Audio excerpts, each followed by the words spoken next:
America's school shooting epidemic. Good evening and thanks for joining us for this special Faith Nation. From the CBN studio in our Washington bureau, I'm John Jessup. PTSD, anxiety, and depression, these are just some of the traumatic symptoms from which school shooting survivors suffer. And in America, there's more than 100,000 of them. Faith Nation co-anchor Jenna Browder brings us a look at how to meet some of the needs of these victims and their communities. My name is Jackie Hegarty, and I'm a survivor of the Sandy Hook school shooting. My little sister, Jackie Caceres, was 9 years old when she was killed in a shooting at Robb Elementary in Uvalde, Texas. School shooting survivors in their own words. My name is Heather Martin, and I'm a survivor of the shooting at Columbine High School in 1999. Writing letters to future survivors. Over the past 10 years, I've struggled with PTSD, anxiety, and depression. And these struggles are common, with research showing higher antidepressant use among those exposed to school shootings. These events also lead to a drop in enrollment and decline in average test scores. And students exposed are less likely to graduate high school or go on to college. What we do is, how do we help those communities in the first days and weeks after a tragedy, but then help them with the longer-term recovery efforts that those that were impacted by the event. Researcher Melissa Breimer directs terrorism and disaster programs at the renowned UCLA Duke National Center for Child Traumatic Stress. She played a key role in Newtown, Connecticut after Sandy Hook. Can you talk a little bit about that? What did that look like? With Sandy Hook, they're in what's called Newtown School District. And so we created a program for the entire school district. So we had mental health supports in Sandy Hook, plus the other elementary schools, the intermediate, the middle school, and high school. So we needed to map which students might be more at risk. Were they a sibling of one of the students who died? Did they are cousins, or did they have a close relationship? Were they maybe in the vicinity of where the shooting took place, or had to be in lockdown? Or do they know kids that experienced that? For kids specifically, what does the support look like for them after a school shooting? Initially, we're wanting to think about what current needs do they have since they experienced this shooting. Do they have questions about what actually happened? And you might think that if a child went through an event that they would understand what happened. But if you're in lockdown, you only have a snippet of what you experienced from that vantage point. So they might have questions about, is my best friend okay? Were you guys okay as a family? And so addressing those safety questions, helping them to understand what might be happening in the next days to weeks. When school will resume, where it might resume, and what might be different when school starts. If there's more police presence, if there's a change to the schedule, kids need that kind of support. Over time, we know that most kids will heal, but some may need trauma or grief treatments. And we make sure that schools have the training and are able to implement these treatments so that kids can get those types of supports. And Breimer says it's not just students, but families as well. My beautiful 14-year-old Gina was murdered at her school on February 14th of 2018. Tony Montalto lost his daughter in the Parkland, Florida school shooting. Our 17 families that had a loved one murdered that day at Marjory Stoneman Douglas High School banded together because we realized that things needed a change. The status quo was not acceptable. He's now president of Stand with Parkland, which focuses on these main areas: securing a school campus, improving mental health screenings and support programs, and responsible gun ownership. The last 5 years, we've passed 7 school safety laws here in Florida. We've helped pass 4 additional federal school safety laws, including the Fix NICS Act, which worked on some background check issues. Stop School Violence Act, which created behavioral threat assessment teams in many schools and provided dollars for hardening the campus.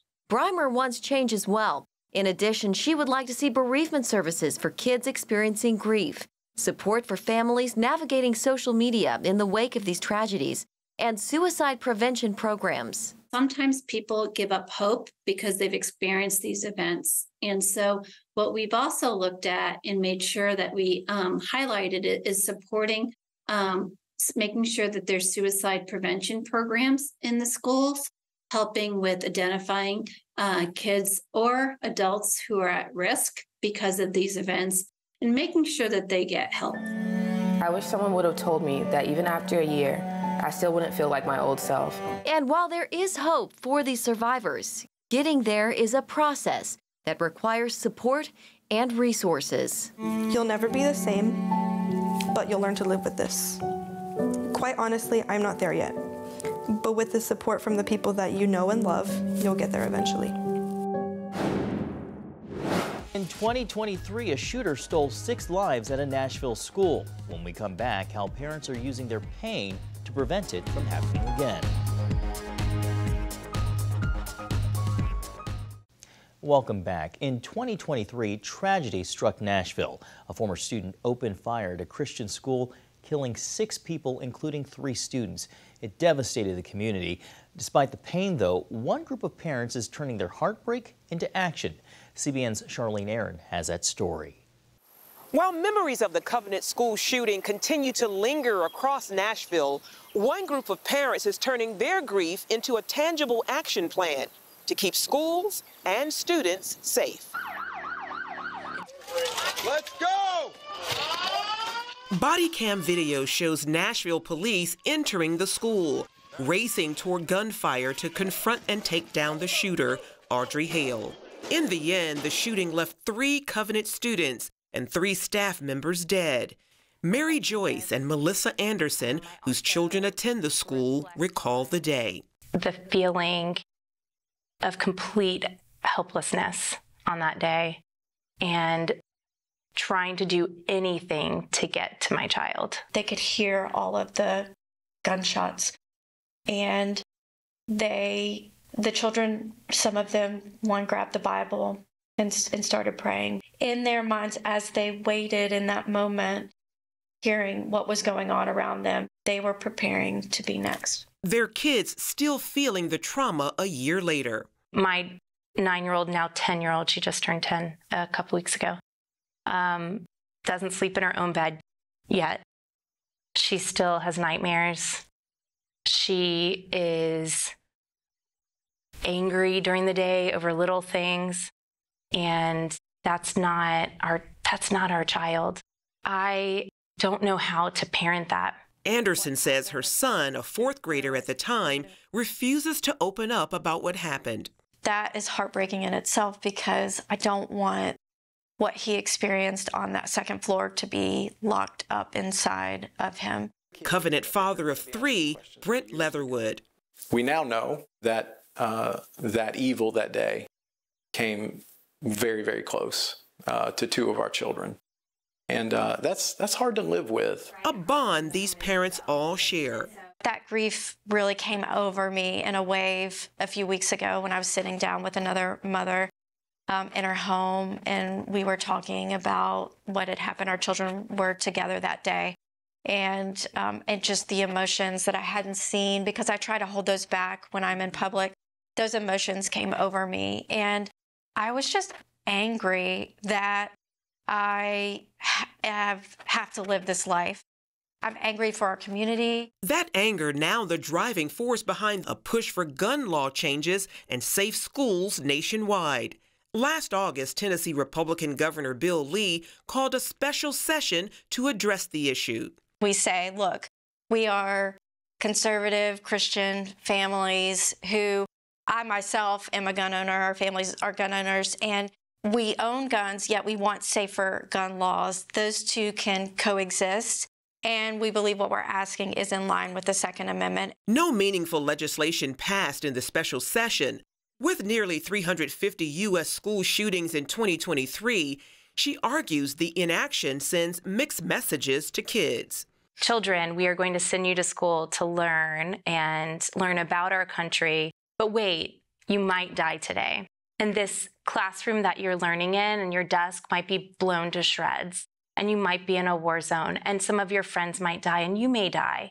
Leatherwood, former executive director of the Tennessee Republican Party and Southern Baptist Convention leader, says the shooting has deepened his faith. So I don't want to say I'm in the same shoes as Job, but I think I'm asking some of those same questions that Job was. And I think that's okay, because I think our God is big enough to handle our questions. He also calls for urgent action. This is a place where I personally helped as a staff member usher through significant pro-life legislation. I think if we want to be consistent with that pro-life ethic, the same energy and earnest action that we do on behalf of that vulnerable child in the womb, we need to also do for that vulnerable child in the classroom. While Covenant students have been attending classes off campus, plans are to reopen the building. As Easter approaches, many hold on to the hope of the gospel. I ultimately pray for healing. I hope that we show witness to other communities that there is healing and there is also purpose in the pain, and that beautiful thing can come out of what happened in such a horrible, tragic situation. Charlene Aaron, CBN News, Nashville, Tennessee. Recognize and react to critical responses in the fight to keep kids safe at school. Next on Faith Nation. School security is now a $3 billion a year business, much of that spent on high-tech equipment. But as CBN National Security correspondent Caitlin Burke reports, some experts say the money would be better spent on training staff and students to recognize and respond to threats. Let's go!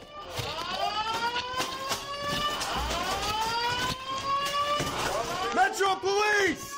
As school shootings become almost commonplace on the evening news, children, parents, and officials find themselves struggling with how to keep schools safe.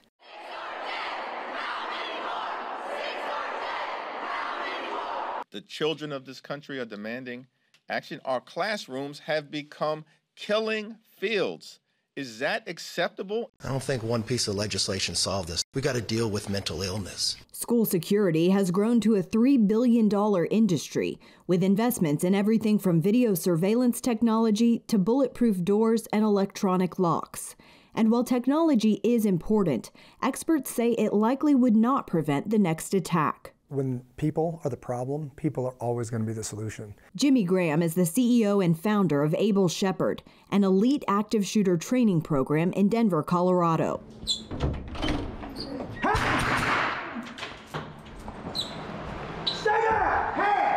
Graham says it's people knowing exactly what to do in an emergency that saves lives. So I'll walk into an institution and I'll say, can I talk to this lady right here? And I say, ma'am, what would you do if you heard gunshots? She says, I don't know. I said, well, that's where we need to start. Drawing on his background as a Navy SEAL and involvement with the CIA's Global Response Staff, Graham developed DEFEND. The acronym stands for Defense, Evacuate, Fortify, Emergency Medical Aid, Notify Others, and Dial 911. A strategy based on international safety protocols. There's an unbelievably efficient model for protecting our diplomats overseas, but not our children. Right? So why is that? Because it's the same model. That model, what I've done is I've scaled it and said we don't need, some of this stuff is not applicable, but to bring that back home and place the principles, here's the defensive principle. To get to them, you have to go through me. Able Shepherd also provides training for those likely to respond to active shooter situations, whether that be an individual, a security team, law enforcement, or even faculty. The training is reality-based, allowing those who go through it to experience live scenarios. Gunshot, gun out, be ready, be ready, be ready. Pow! Wow! Tell him to stay down, tell him to go down. Graham stresses that even with all the right tools, security plans won't work if school leaders don't maintain the proper environment. The best way to describe it would be this. I get a whole faculty together and I say, whose job is it to protect this place? And everybody at the same time says, mine. In 1999, as a first responder at Columbine, Deacon Ernie Martinez experienced the moment the country realized children weren't safe at school. The big wake-up call was twofold, I think. Number one is their evil does exist without any reasons for it, right? And number two is it woke us up to, as not only a law enforcement community, but as a community as a whole, that everybody should participate in. Martinez, now retired after 40 years in law enforcement, is the director of deacons for the Archdiocese of Denver. Among his roles, helping schools in the Archdiocese come up with security plans. The important thing is collaboration, leveraging assets, partnering with local law enforcement, because we have parishes and churches and schools all across northern Colorado, and everybody is in their own different financial statuses, right? So you need to partner with your local law enforcement. You need to partner with local schools, whether they're public schools or not. It's common sense steps like training and collaboration that experts believe provide schools the best chance at stopping an active shooter, since preventing them entirely is highly unlikely. We're unique, right? What does America have that other countries don't have? Two things. One, a Second Amendment, and two, more guns than people. By most accounts, there's over 450 million guns for just over 300 million people. Back in 2016, research from Johns Hopkins University found even the highest priced technology did nothing to help stop mass shootings. Researchers writing, quote, "There is no universal school safety solution. No one technology will solve all school safety and security issues. The sheer number of schools and school districts across the country, with different geography, funding, building construction and layout, demographics, and priorities, make each one different." What does school safety look like in our country? It looks as bad as Uvalde and as good as Tennessee, and everything in the middle. Former D.C. Homeland Security Chief Donnell Harvin says it's important that people keep talking about school security even after the news cycle moves on. Many people are apathetic and have given up, and many people are desensitized. And we can't allow that apathy and that kind of, mindset to take hold of the fact that the next shooter is planning and there's kids in that classroom. When it comes to school security, parents can also make a difference. The key is communication. Ask your child's school what they're doing, what they're not, and then don't stop asking until you get the right answer. Caitlin Burke, CBN News, Denver, Colorado. Coming up, stopping mass shooters before they pull the trigger. How a new program is helping to curb the nation's epidemic to violence. When it comes to school shootings, most attackers are young people struggling with mental and emotional issues who go on to research their plans on the internet.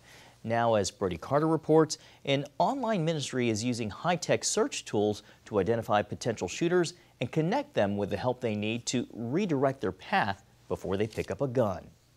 Given the staggering growth of these violent deaths, national leaders and experts often find themselves dealing with aftermath rather than planning on prevention.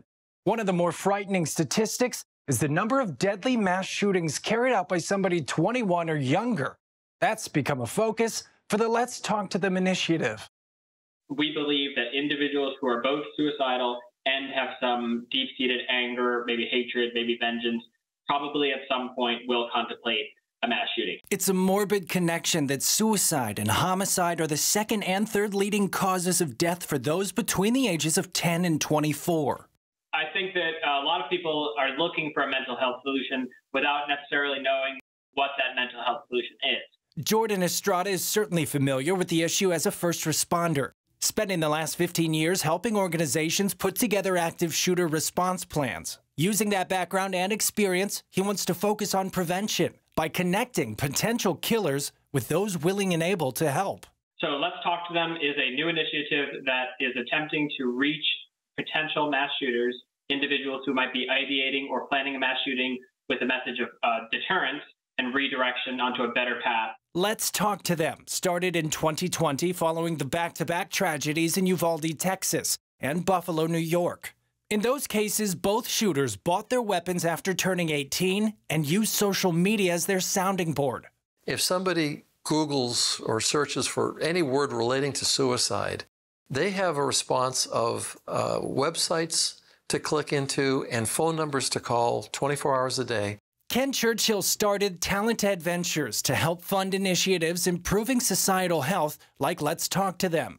In this case, he points out how big tech search engine optimization on the topic of self-harm can provide help for anyone browsing the internet with self-destructive thoughts or questions. Compare that to search results on statements like, "I want to commit a mass shooting," where there's not one link to help. And while they're searching for that, we could be searching for them and reach out to them, try to create a connection, try to engage them, and give them thoughts about other paths. Today, Stark helps Estrada and Churchill try to better understand that mindset. The team is searching for content, media, blogs, and videos that might speak to anyone contemplating mass violence.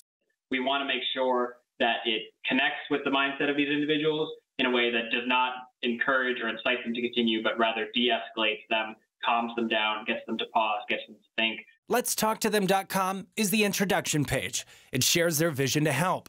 However, an undisclosed dark web page is now fully operational, connecting potential mass shooters with redirectional content and chat features.